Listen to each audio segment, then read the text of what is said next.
নিম্নচাপের দোসর ঘূর্ণাবর্ত জোড়া ফলায় দুর্যোগ বঙ্গে।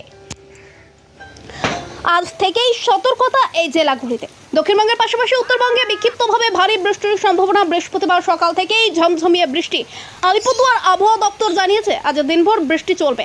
দক্ষিণবঙ্গের সব জেলাতেই ভারী বৃষ্টির পূর্বাভাস দিয়েছে আলিপুর আবহাওয়া দপ্তর। বিক্ষিপ্তভাবে অতি ভারী বৃষ্টি বেশ কয়েকটি জেলাতে এমনটাই জানানো হয়েছে। দক্ষিণবঙ্গের পাশাপাশি উত্তরবঙ্গেও বিক্ষিপ্তভাবে ভারী বৃষ্টির সম্ভাবনা। শনিবার থেকে বৃষ্টি ফের বাড়বে। উপরের দিকে জেলাগুলিতে ভারী বৃষ্টির পূর্বাভাস। ঝাড়খণ্ডের ঘূর্ণাবর্ত সরে গাঙ্গেয় পশ্চিমবঙ্গের ওপর অবস্থান করছে। ঘূর্ণাবর্ত ও মৌসুমী অক্ষরেখার জোড়া ফলায় বৃষ্টির জারি থাকবে। আজ বৃহস্পতিবার অতি ভারী বৃষ্টি হবে হুগলি, পূর্ব বর্ধমান ও পশ্চিম মেদিনীপুরে। ভারী বৃষ্টির সম্ভাবনা থাকবে কলকাতা সহ দক্ষিণবঙ্গের বাকি সব জেলাতেই। বৃষ্টির বেশি সম্ভাবনা হাওড়া, উত্তর ও দক্ষিণ চব্বিশ পরগনা, পূর্ব মেদিনীপুর, পূর্ব বর্ধমান ও বাঁকুড়া জেলাতে। শুক্রবার ভারী বৃষ্টির সম্ভাবনা পুরুলিয়া, পশ্চিম বর্ধমান, মুর্শিদাবাদ ও বীরভূম জেলায়। কলকাতা সহ বাকি জেলাতে বজ্রবিদ্যুৎ সহ হালকা মাঝারি বৃষ্টির সম্ভাবনা। শনিবার থেকে বৃষ্টি কমবে বলে আশ্বাস আবহাওয়া দপ্তরে।